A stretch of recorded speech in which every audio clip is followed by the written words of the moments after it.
Hello students, स्वागत है आपका साइंस पार्क यूट्यूब चैनल पर। आज हम सॉल्व करने जा रहे हैं अक्टूबर 2023 set B class 12th biology का सेट पेपर। चलिए स्टार्ट करते हैं। पिछले जो हमने सॉल्व किए हैं उन सभी का लिंक जो है डिस्क्रिप्शन बॉक्स में डाल दिया जाएगा। आप पिछली जो है वीडियो भी देख सकते हैं बायोलॉजी की अच्छी तैयारी करने के लिए। सेक्शन ए है ऑब्जेक्टिव टाइप क्वेश्चंस। पहला क्वेश्चन है on the fill in the blanks है on the dash the four walls of the flowers arranged on. तो थैलेमस आंसर आ जाएगा D option, on the thalamus four walls of the flower arranged on. Second है location of Sertoli cell is with in the lining of seminiferous tubule of testis. A option आ जाएगा। अगला question है विच of the following statement about the amniocentesis is correct. कौन सी statement correct है। It can be use to dispose, it can be use to diagnose any chromosomal abnormality और genetic disorders in foetus. ये भी सही option है। B है it can be use to determine the sex of foetus. ठीक है ये भी। This process is main cause of the female foeticide. ये भी ठीक है। तो डी ऑप्शन आ जाएगा। सभी स्टेटमेंट ट्रू हैं। डी ऑप्शन इसका सही आंसर है। अगला देखिए फिल इन द ब्लैंक्स है is a pattern of inheritance where F1 phenotype does not resemble either of the two parents and is in between the two। यानी कि जो F1 प्रोजनी है वो किसी से भी रिजेंबल नहीं करती और लेकिन उन दोनों के बीच की है, तो ये इनकम्प्लीट डोमिनेंस में होता है। तो बी ऑप्शन इसका सही आंसर है। What will be the amount of guanine in DNA. DNA में ग्वानिन का अमाउंट बताना है कितना होगा। If the total amount of adenine and thymine in the DNA is 45%। Adenine और थायमिन का टोटल दे रखा है 45%। आप लोग जानते हैं कि एडिनाइन और जो थायमिन है ये एक दूसरे से मतलब हाइड्रोजन बॉन्ड से जुड़ते हैं और ग्वानिन और साइटोसिन जुड़ते हैं जी और सी 3 हाइड्रोजन बॉन्ड से। तो अब जितना एडिनाइन होगा उतना ही थायमिन होगा और जितना ग्वानिन होगा उतना ही साइटोसिन। अमाउंट उनका सेम रहेगा। तो एडिनाइन प्लस थायमिन दे रखा है 45%।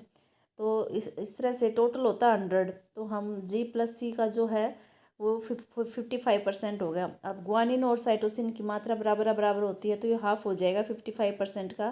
तो हाफ़ कर लेंगे तो 27.5% आ जाएगा। तो इसका सी ऑप्शन सही आंसर है। अगला क्वेश्चन है ये अब हमारे सिलेबस में नहीं है, एनिमल हस्बेंड्री वाला। अगला देखिए dash is the function of interferons. Interferons का फंक्शन बताना है। Protection of the non infected cells. C option इसका सही आंसर है।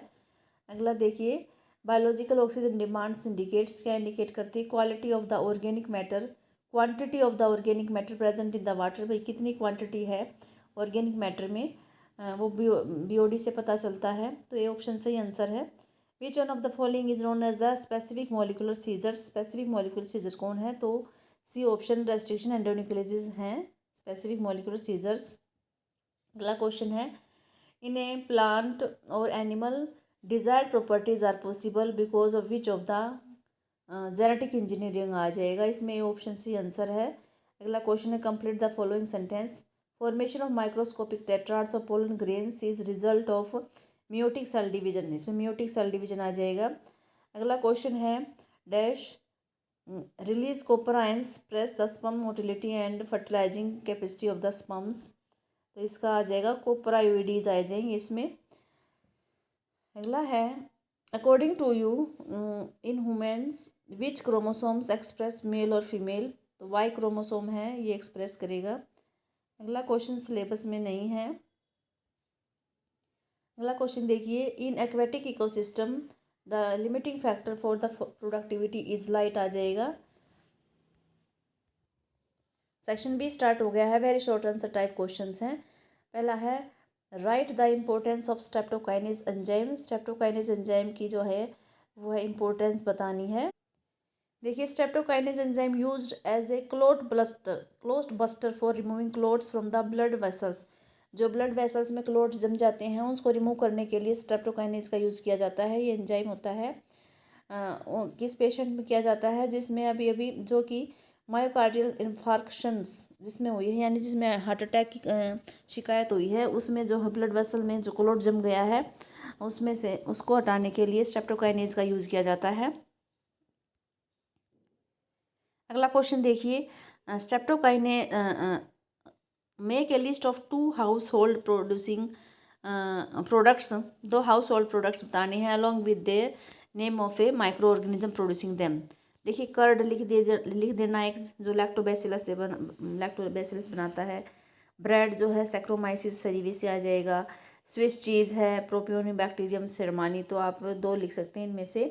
अगला क्वेश्चन है, make a list of tools recombinant DNA technology and right their function in the brief. यानी tool का नाम भी बताना है और उसका ब्रीफ में फंक्शन भी बताना है।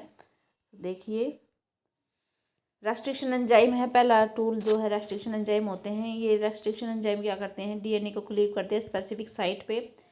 दूसरा है पॉलीमरेज एंजाइम है, इसका फंक्शन है accurately and efficiently replicate the genome. DNA को जो है ये एफिशिएंटली और एक्यूरेटली रेप्लिकेट करता है। लाइगेज एंजाइम है, join the segments of the DNA. ये जो डीएनए के सेगमेंट होते हैं उनको ज्वाइन करने में हेल्प करता है लाइगेज एंजाइम। वेक्टर है, इसको यूज़ करते हैं as a vehicle to carry particular DNA segments. और लास्ट जो है होस्ट है, होस्ट क्या करता है, टेक अप रिकम्बिनेंट डीएनए। वो जो हमने रिकम्बिनेंट डीएनए बनाया है वो होस्ट के अंदर डाला जाता है।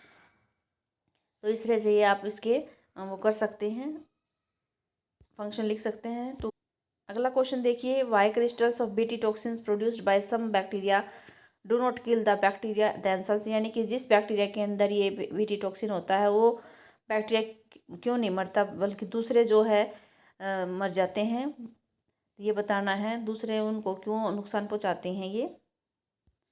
देखिए toxin is inactive in bacteria, bacteria के अंदर जिसमें पाया जाता है उसमें इनएक्टिव फॉर्म में होता है। The toxin is present in active form called the protoxin, उसको प्रोटोटॉक्सिन बोलते हैं।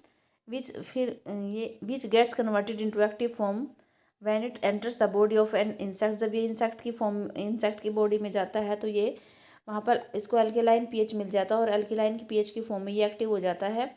और एक्टिव होने के बाद जो है वो उसके गट में जो सेल होती हैं उसमें पोर बना देता है और फिर उसका लाइसिस हो जाता है और जिससे इसकी डेथ भी हो जाती है, इसलिए ये मार देता है। अगला क्वेश्चन देखिए, ये हमारे सिलेबस में नहीं है अडेप्टेशन वाला। 7वां क्वेश्चन है, distinguish between any one of the following. यानी 2 दे रखे हैं, upright and inverted pyramid, food chain and food web. इन दोनों में से एक क्वेश्चन करना है, ये 2-2 नंबर के चल रही हैं तो इन 2 में से कोई एक क्वेश्चन करना है। देखिए अब पहले हम पिरामिड के बारे में कर लेते हैं, अपराइट और इन्वर्टेड पिरामिड। जो अपराइट पिरामिड होता है, the pyramid of energy is always upright. इसमें जो अपराइट में कौन आ जाएगा, जो हमेशा अपराइट होता है वो एनर्जी का पिरामिड होता है। इन्वर्टेड में pyramid of biomass and pyramid of number can be inverted, ये दोनों इन्वर्टेड हो सकते हैं। दूसरा पॉइंट देखिए, दूसरा पॉइंट है, in the upright pyramid the number and biomass of organisms in the producer level of an ecosystem is the highest. यानी जो प्रोड्यूसर लेवल है, चाहे वो बायोमास वाला है चाहे वो नंबर वाला है, तो उसमें उसका ज़्यादा होता है। Which keeps on decreasing at each trophic level in A food chain. जैसे जैसे ऊपर वाले ट्रॉफिक लेवल में जाता है तो उनका नंबर और बायोमास जो है डिक्रीज होता चला जाता है। इन्वर्टेड में इसका उल्टा होता है, number and biomass of organism in the producer level of an ecosystem is the lowest, उसमें लोवेस्ट होता है। Which keeps on increasing at each trophic level, और जैसे जैसे उसमें ऊपर जाते हैं तो उसका जो है वो इंक्रीज होता चला जाएगा। आपको ये करना है, फूड चेन और फूड वेब में जो है डिफरेंस करना। फूड चेन क्या है, it is a single linear sequence of organisms. ये एक सिंगल लीनियर सीक्वेंस होता है ऑर्गेनिजम्स का। फूड वेब में it contains a number of interconnected food chains, इसमें बहुत सारी फूड चेन इंटरकनेक्टेड हो जाती हैं। Members present at higher trophic levels feed on single types of organisms. जो मेंबर्स इसमें हायर ट्रॉफिक लेवल पे होता है वो एक ही टाइप का ऑर्गेनिज्म को खाता है। लेकिन फूड वेब में है one organism has alternate food source. एक ऑर्गेनिजम्स के पास ऑप्शंस होती हैं, वो अल्टरनेट फूड सोर्स ले सकता है। तो इस तरह से ये हो जाएगा। अगला क्वेश्चन देखिए, how do ecologists estimates the total number of species present in the world. भाई जो इकोलॉजिस्ट है वो कैसे पता लगाते हैं कि कितने टोटल नंबर ऑफ स्पीसीज, मतलब उनकी गिनती कैसे करते हैं, एस्टिमेट का कैसे पता चलता है उनको। ये जो अगला क्वेश्चन है हमारा, ये अब सिलेबस में नहीं है। ये देखिए, diversity of living organisms present on the earth is very vast. बहुत ज़्यादा है diversity. According to an estimate it is about 7 millions. जब एस्टिमेट लगाया गया था तो 7 मिलियंस। तो ये एस्टिमेट लगाया कैसे गया था? The total number of species present in the world is calculated by ecologist by statistical comparison between a species richness of a well studied group of insects of temperate and tropical regions. यानी कि उन्होंने क्या किया था, उसका comparison किया था, statistical comparison. जो स्पीसीज रिचनेस है, वेल स्टडी ग्रुप, कोई एरिया है इंसेक्ट का है जो टेम्परेट है और ट्रॉपिकल रीजन का वो वेल स्टडीड है, फिर उनकी स्पीसीज रिचनेस वेल स्टडीड है, तो उनका कंपैरिजन करके उन्होंने एस्टिमेट लगाया था। Then these ratios are extrapolated with other groups of plants and animals. मान लीजिए इंसेक्ट का हमने एस्टिमेट लगा लिया, तो उस एरिया में, टेम्परेट और ट्रॉपिकल एरिया में, दूसरे जो प्लांट्स हैं, दूसरे स्पीसीज़ हैं, एनिमल्स हैं, उनका भी उसके हिसाब से एस्टिमेट लगा के कैलकुलेट कर लिया the total species richness present on the अर्थ। यानी कंपैरिजन से, स्टैटिस्टिकल कंपैरिजन से पता लगाया उन्होंने। सेक्शन सी स्टार्ट हो गया है, शॉर्ट आंसर टाइप क्वेश्चन से। इसमें सभी क्वेश्चन 3 नंबर के हैं। तो पहला क्वेश्चन है, write the function of tapetum in anthers. Function लिखना है टेपेटम का। Why an anther with malfunctioning tapetum often fails to produce viable male gametophyte, give one reason. तो फंक्शन लिखना है पहले टेपेटम का। तो फंक्शन क्या है? It nourishes the developing pollen grain. जो पोलन ग्रेन डेवलप होता है उसको नरिशमेंट प्रोवाइड करता है टेपेटम, जो इनर मोस्ट लेयर होती है। और माल फंक्शनिंग, अगर टेपेटम काम नहीं कर रही हो तो उसका क्या फेल हो जाती है।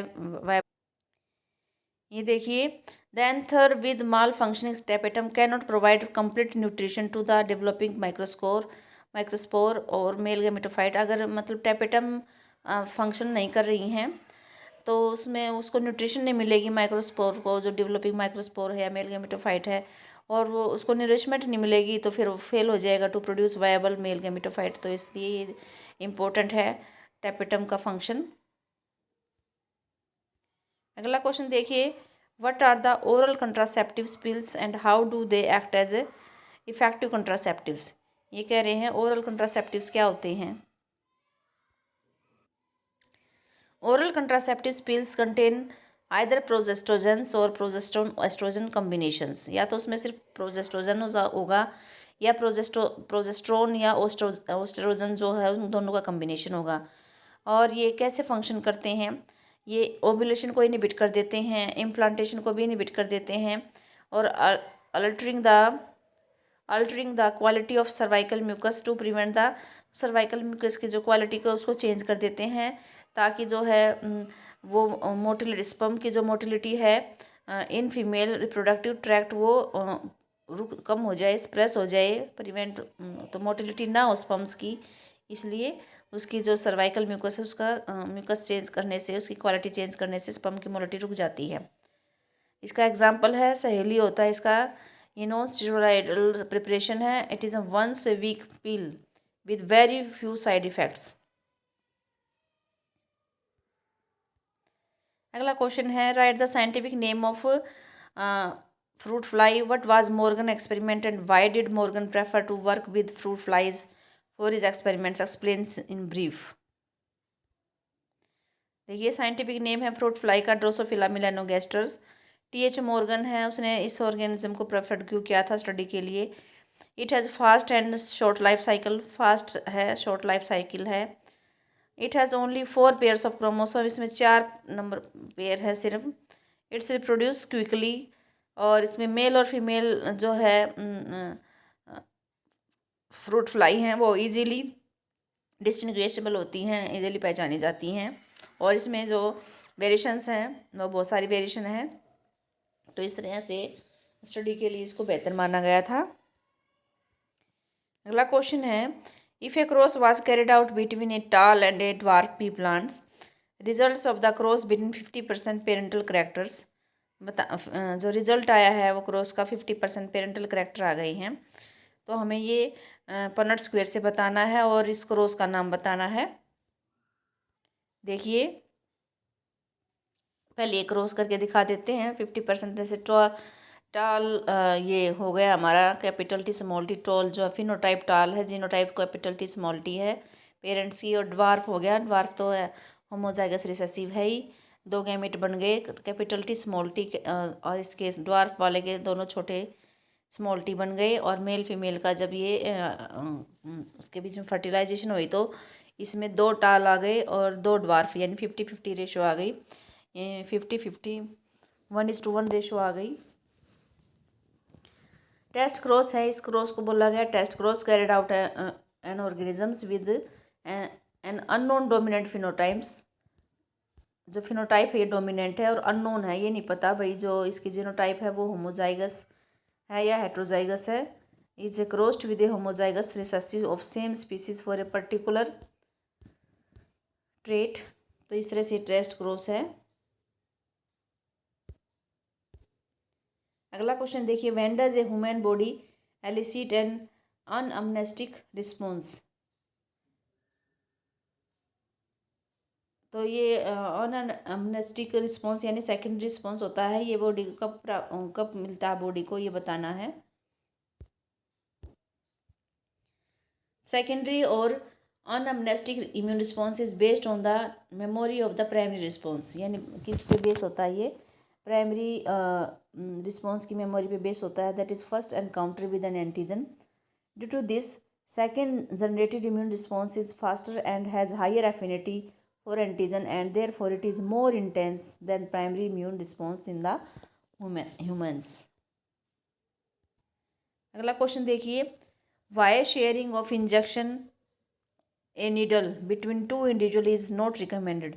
मतलब ये कहते हैं भाई एक इंजेक्शन से 2 इंसानों को वो एक इंजेक्शन क्यों नहीं लगाया जाता, क्यों नहीं शेयर किया जाता, क्या कारण है। डॉक्टर मना करते हैं कि भाई हर एक जब भी इंजेक्शन लगाना है नया लेना है और उसको फेंक देना है यूज़ करते ही, तो ऐसा क्यों कहते हैं डॉक्टर।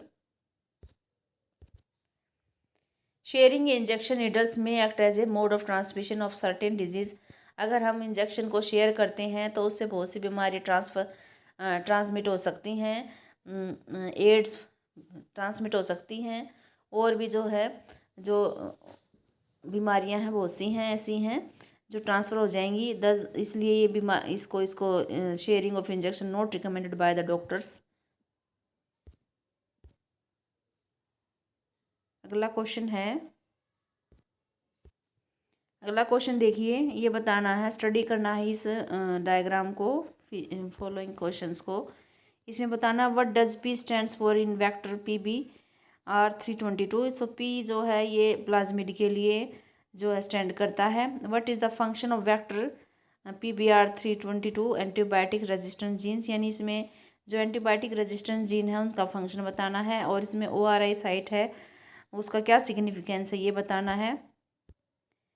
देखिए antibiotic resistance gene, 2 antibiotic resistance gene होते हैं। एक एंटीबायोटिक रेजिस्टेंस जीन तो हेल्प करता है सिलेक्टिंग द ट्रांसफॉर्मेंट्स और जो दूसरा है वो एंटीबायोटिक प्रोवाइड्स करता है एंटीबायोटिक रेजिस्टेंस। जो ORI का जो सिग्निफिकेंस है, ये ORI एक जेनेटिक सीक्वेंस होता है जो कि इनिशिएशन साइट की तरह एक्ट करती है for the replication of the DNA। अगला क्वेश्चन देखिए, can you suggest a method to obtain oil less seeds. मतलब बिना तेल वाले सीड्स हम कैसे प्राप्त कर सकते हैं based on your understanding of recombinant DNA technology and chemistry of oil. यानी कि हमने ये सीड बनाना है, कैसे प्राप्त करेंगे और बिना तेल वाला रिकम्बिनेंट DNA टेक्नोलॉजी और केमिस्ट्री ऑफ ऑयल को अंडरस्टैंड करते हुए बताना है कैसे हम प्राप्त कर सकते हैं। देखिए recombinant DNA technology is a technology used for manipulating the genetic material of N organisms. यानी कि ये वो टेक्नोलॉजी है जिसमें हम DNA को जेनेटिक मटेरियल DNA हम उसका मैनिपुलेशन कर सकते हैं to obtain the desired result. हम कैसा भी रिजल्ट चाहें तो उस DNA में जो जीन होते हैं तो उसको मैनिपुलेट करके हम डिज़ायर्ड रिजल्ट प्राप्त कर सकते हैं। For example this technology is use for the removing oil from seeds. हम इसका यूज़ कर सकते हैं सीड से ऑयल को रिमूव करने के लिए। The constituents of the oil are, जो ऑयल के कंस्टिट्यूएंट्स होते हैं वो ग्लिसरॉल एंड फैटी एसिड्स होते हैं। रिकम्बिनेंट डीएनए को यूज करके one can obtain oilless seeds by preventing the synthesis of either glycerol और फैटी एसिड्स। तो अगर हमें ऑयल लेस सीड चाहिए तो हम या तो ग्लिसरॉल का सिंथेसिस रोक देंगे या जो है फैटी एसिड का, इन दोनों में से एक का अगर हम रोक देते हैं तो उसमें ऑयल नहीं बनेगा। This is done by the removing the specific gene responsible for the synthesis. तो इसका वो जीन रिमूव कर देंगे जो ग्लिसरॉल बनाता है या फैटी एसिड बनाता है, तो इस तरह से हम ऑयल एसिड प्राप्त कर सकते हैं। अगला क्वेश्चन है सेक्शन डी का। सेक्शन डी स्टार्ट हो गया है, long answer type questions. Draw a well labelled diagram of reproductive system in a human female and also differentiate between spermiogenesis and spermiations. देखिए ये डायग्राम बनाना है हमें फीमेल रिप्रोडक्टिव सिस्टम का। इसमें आप है ये देखना ये बताना है फैलोपियन ट्यूब के तीनों पार्ट्स बना देने हैं। दिखा रखा है इस्थमस है, एम्पुला है, इनफंडिबलम के बुलम के जो है फिम्बरी हैं, ओवरी से ओवरी दिखा रखी है। फिर ये नीचे देखिए जो है यूट्रस दिखा रखा है, इसकी तीनों लेयर दिखा रखी हैं। एंडोमेट्रियम, मायोमेट्रियम, पेरीमेट्रियम, दो ओवरी दिखा रखी हैं। यूट्रिन कैविटी है, यूट्रिन फंडस दिखा रखा है, सर्विक्स दिखा रखा है, सर्वाइकल कैनाल है, वेजाइना है। तो इस तरह से आप ये सारा डायग्राम दिखा देना और फिर डिफरेंस लिख देना स्पर्मियोजेनेसिस और स्पर्मिएशन के अंदर। स्पर्मियोजेनेसिस क्या होता है? It is the process of transforming spermatids into the mature spermatozoa और sperms through the differentiation. Spermiation क्या होता है? Sperm heads are embedded in the Sertoli cells to obtain the nourishment and finally released from the seminiferous tubules by the process called the spermiations. अगला question है what do you mean by the semi conservative nature of DNA replication, who proved it and how? The semi-conservative nature of DNA replication suggested that during replication two strands would separate, दो strands separate हो जाएंगे and each act as a template for the synthesis of a new complementary strand। और हर एक strand जो है template की तरह act करेगा और उसके साथ नया स्ट्रैंड बन जाएगा, उसकी कंप्लीमेंट्री स्ट्रैंड बन जाएगा। So that the after complete replication each DNA molecule would have one parental and one newly synthesised strand, thus half the information is conserved over a generation। तो इस तरह से आपको बताना है। Matthew Meselson and Franklin Stahl's experiment to prove that DNA replicate semi conservatively. तो ये scientist थे Matthew Meselson and Franklin Stahl, इन्होंने किया था। और कैसे किया था? इन्होंने स्टेकोलाई को ग्रो किया था N15 हैवी नाइट्रोजन में, आइसोटोप हैवी नाइट्रोजन था as the only nitrogen source for many generation. तो बहुत सी जनरेशन के तक उन्होंने N15 में उसको इकोलाई को ग्रो किया और फिर उसका जो सारा डीएनए है वो N15 से जो है रिप्लेस हो गया। नॉर्मल N था तो अब N14 था, तो नॉर्मल N15 से सब रिप्लेस हो गया। तो ये जो इकोलाई है ये इसमें सब जो है हैवी जो आइसोटोप आ गया उसका N15 का। और फिर कैसे पता चला कि ये सारा N15 हो गया है? तो जब इसकी सेंट्रीफ्यूगेशन की गई थी सीजियम क्लोराइड डेंसिटी ग्रेडियंट से, ये देखना ये हैवी है, दोनों हैवी नीचे हमें मिल गए थे ग्रेविटेशनल फोर्स, ये दोनों रेड रेड दिखा रखे हैं। तो दोनों ये N15 हो गए थे बहुत सी जनरेशन के बाद। तो ये नीचे इसका नीचे ये आ गया है बैंड जो है। फिर उन्होंने क्या किया था? ये जो N15 वाला जो इकोलाई था इसको ट्रांसफ़र कर दिया था नॉर्मल नाइट्रोजन वाले मीडियम में। और ये देखिए उसकी भी फिर उन्होंने मल्टीप्लाई किया, ये सेल मल्टीप्लाई करने के बाद फिर इनको डीएनए को एक्सट्रैक्ट किया गया और फिर सीजियम क्लोराइड डेंसिटी से इसका ये देखा गया। फिर देखो ये देखने के बाद इसमें जो है N15 डीएनए भी था और N14 भी डीएनए था, यानी एक स्ट्रैंड तो पेरेंटल था N15 वाला और दूसरा नया स्ट्रैंड बना हुआ N14 वाला बना है, क्योंकि अब ये इकोलाई जो है N14 में ग्रो कर रहा है। तो दो स्ट्रैंड मिल गए, दोनों जो हैं हाफ हाफ थे, हाफ पेरेंटल थे और हाफ जो है न्यूली सिंथेसाइज्ड था। तो इसका जब हमने सेंट्रीफ्यूगेशन किया गया तो ये देखो हाइब्रिड मिला। तो ये बैंड जो है थोड़ा सा ऊपर हो गया क्योंकि ये अब हल्का हो गया है, हाइब्रिड है। फिर उसके बाद फिर उसकी वो की गई थी, उसको ग्रो किया गया था, नॉर्मल में ग्रो किया जा रहा है। अब देखो नॉर्मल में ग्रो करने के बाद दो स्ट्रैंड तो जो है वैसे ही मिले, और दो न्यूली स्ट्रैंड जो बन गए वो बिल्कुल नॉर्मल वाले बन गए। देखो ग्रीन ग्रीन वाले बिल्कुल नॉर्मल हैं, तो इसका अलग से बैंड मिल गया हमें 14 वाले का, और हाइब्रिड का अलग से बन गया। तो इस तरह से उन्होंने इसको प्रूव किया था। The DNA that was extracted from the culture one generation after the transfer from N15 to N14 medium after 20 minutes is usually divides in 20 minutes a day hybrid or intermediate density DNA extracted from the culture after another generation 40 minutes के बाद देखा तो second generation थी वो compose of equal amounts of this hybrid DNA, यानी half DNA hybrid था और half DNA light DNA था। इस तरह से इन्होंने प्रूव कर दिया था कि जो डीएनए की रेप्लिकेशन होती है वो सेमी कंजर्वेटिवली होती है। इसके इंटरनल चॉइस में दे रखा है describe site of transcription and translation in prokaryotic cell. तो ये दोनों ट्रांसलेशन और ट्रांसक्रिप्शन जो है प्रोकैरियोटिक सेल में दोनों साइटोप्लाज्म में होती हैं। And also right the steps involve in translation. तो ट्रांसलेशन के स्टेप भी बताने हैं। देखिए ट्रांसलेशन कैसा प्रोसेस है। Process of polymerization of amino acids to form a polypeptide. This process occurs in the cytoplasm. The cellular factory responsible for synthesizing protein is the ribosome. Ribosome consists of structural RNAs and about 80 different proteins. In its inactive state, it exists as two subunits, a large subunit and a small subunit. Messenger RNA carries the genetic code from DNA in the form of codons. Transfer RNA transfers specific amino acids to the ribosome, matching its anticodon to the messenger RNA codon. There are the three steps हैं translation के: initiation, elongation, termination. First of all charging of transfer RNA occur. सबसे पहले transfer RNA की charging होएगी। It is also called the amino acylation of transfer RNA. Amino acid में ATP add कर देंगे तो अमीनो एसाइल एएमपी बन जाएगा और पीपीआई निकल जाएगा। फिर अमीनो एसाइल एएमपी है ये 3' एंड पे के साथ बाइंड हो जाएगा, ट्रांसफर आरएनए के 3' एंड के साथ बाइंड हो जाएगा, तो ये अमीनो एसाइल ट्रांसफर आरएनए बन जाएगा। फिर हम बोल देंगे कि चार्ज हो गया ट्रांसफर आरएनए। इसमें जो एंजाइम इन्वॉल्व है चार्जिंग ऑफ ट्रांसफर आरएनए, इसमें amino acyl transfer RNA synthetase involve होता है। फिर इनिशिएशन जो स्टेप है when the small subunit encounters and messenger RNA. Small subunit जो है राइबोसोम की, जब वो मैसेंजर आरएनए को एनकाउंटर करती है तो हम the process of translation of messenger RNA to protein begins, तभी वो स्टार्ट होता है। It binds to messenger RNA at the start codon. ये जो है स्टार्ट कोडोन से बाइंड हो जाएगा। It is recognised only by the initiator transfer RNA.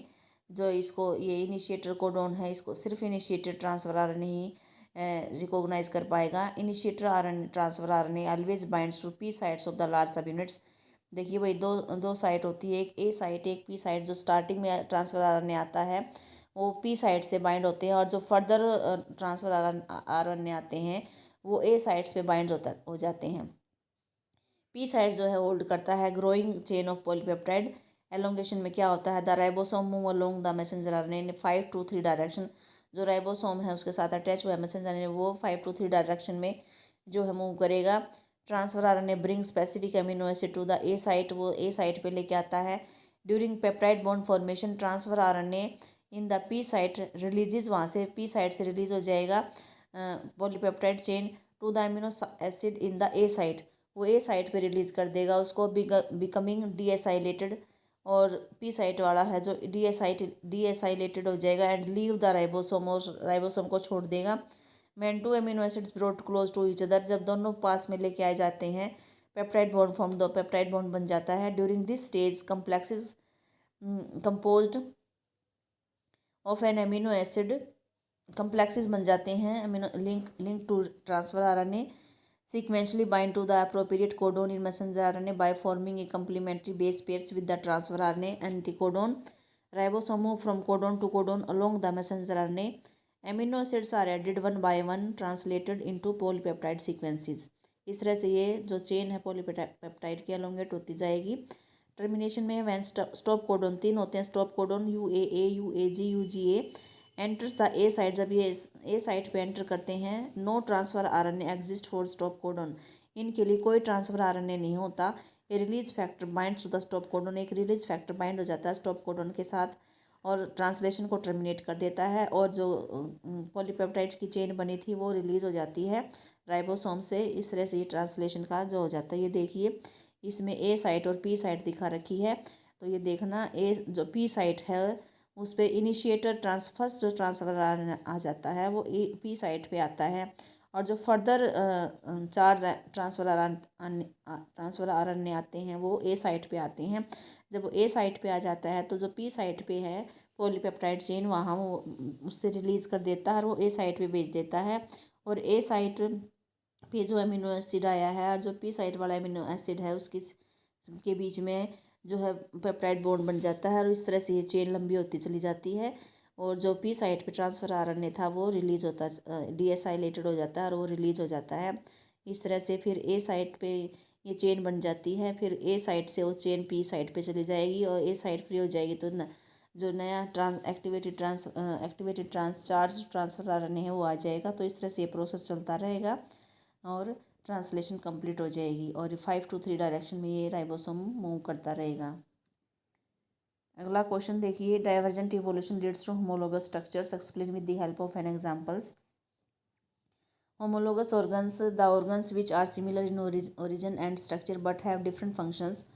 For example, forelimbs of whales, bats, cheetah, and human share similarities in the pattern of bones of forelimbs but perform different functions in these animals. They have similar anatomical structures. All of them have humerus, radius, ulna, carpals, metacarpals, and phalanges in their forelimbs. In these animals, the same structure developed along the different directions due to adaptations to different needs. This is divergent evolution, and these structures are homologous. Homology indicates common ancestry. अगले example हैं vertebrate hearts और brains. In plants thorn of bougainvillea and tendrils of Cucurbita represents homology.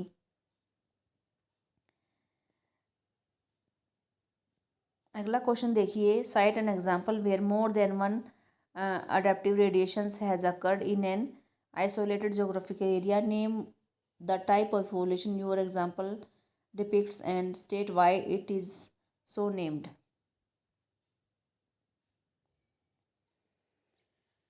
इस question को देखते हैं।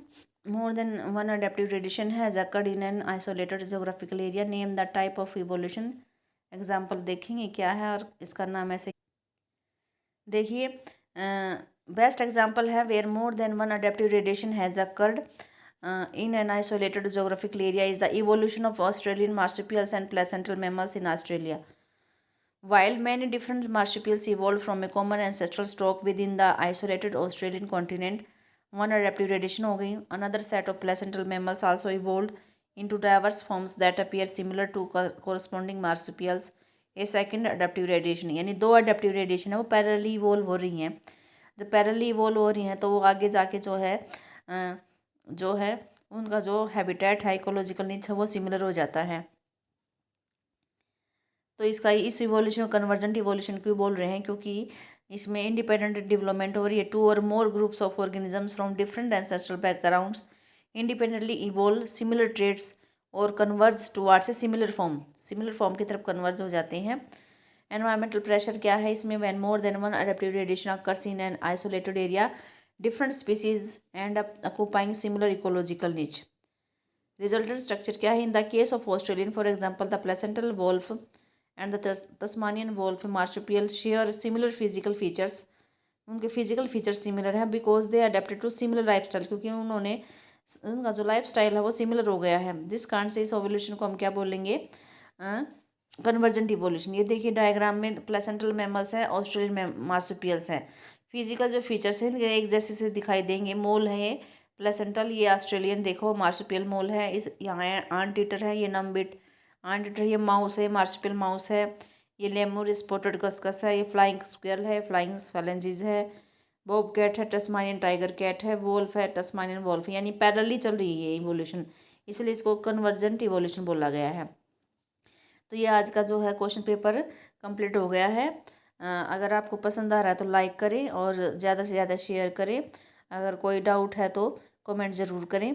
अगर channel पर नए हैं तो सब्सक्राइब करें और अगली वीडियो के नोटिफिकेशन के लिए आइकन बटन दबा देना नोटिफिकेशन वाला। तो अगर आगे हम 2023 का अक्टूबर का सी सेट लेकर आएंगे और इसको देखते रहिए। मिलते हैं अगली वीडियो में। Thanks for watching.